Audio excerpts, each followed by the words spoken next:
married to your business partner? I mean, literally. Are you husband and wife? Or husband and husband, wife and wife? As well as business partners? Well, that is tricky. That is really tricky. I'm Richard Chandler. I'm a business partners counselor, and I'm also a licensed marriage therapist in the state of Minnesota. And so I routinely work with both business partners, marriage partners, and then once in a while, business partners that are also married to each other. And that is really challenging. There are some things you can do that might help, but just know the difficulty is if something happens at work that your partner doesn't agree with, your business partner, or something's happening in your personal life that's not going so well, it's really difficult for that not to carry over, for both of those to carry over, and pretty soon it just feels like just a real mess.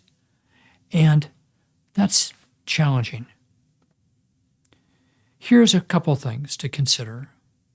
Let's start on the marriage or romantic partnership side. So you have a romantic partner, also your sexual partner, and you have this life together that's a romantic sexual life. You might have kids together, you own a house together, you have all kinds of other people that you relate with, and you relate with them as a couple. You have lots of different ways of interacting with that person. And in addition to that, you go to work and you're still with your same person. And with that, it becomes difficult because maybe what can happen at work, for instance, is you see things differently and you're not seeing things at all eye to eye. And maybe something comes out in a conversation that you have some employees and they overhear it. And it's very easy for one of you or the other to feel disrespected, feel embarrassed, to feel like you're not being taken seriously. And also, the balance of power is much more on display when you're in your business. And that can then really affect the personal relationship. So what is there to do? Well, one thing to do is to make sure that you keep those boundaries very clear. When you're at work, you're working together. That's your business partner. You'll treat each other that way. And when you're at home, you leave work behind as best you can. If you're going to still talk about work, declare a timeout from your home life to talk about work. Just say, hey, we do need to talk about work. How about though if we just get out of the main room of the house that we hang out? Maybe you go to another area of the house you don't hang out in as much.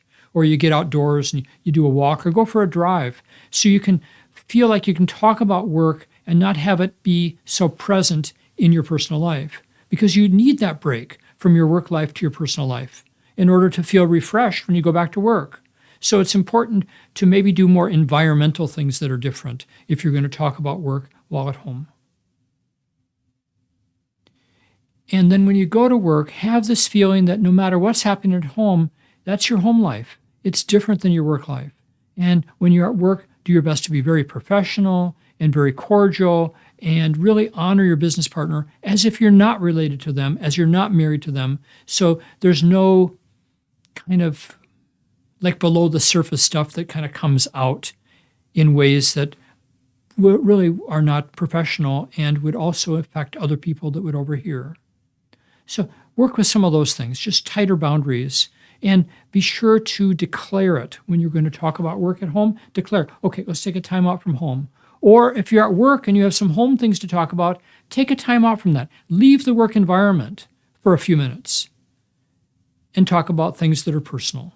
And then come back to it, back with your professional hats firmly on. I hope that's helpful for you. If you want to talk a little bit more about how business partners counseling works and how it might work for you specifically, please get in touch with me. Just look at the contact information at the end of the video and give me a call or a text, and I'll be glad to just devote a few minutes to talking about your unique situation and to see if there's anything I can do that might be of help. Thank you so much.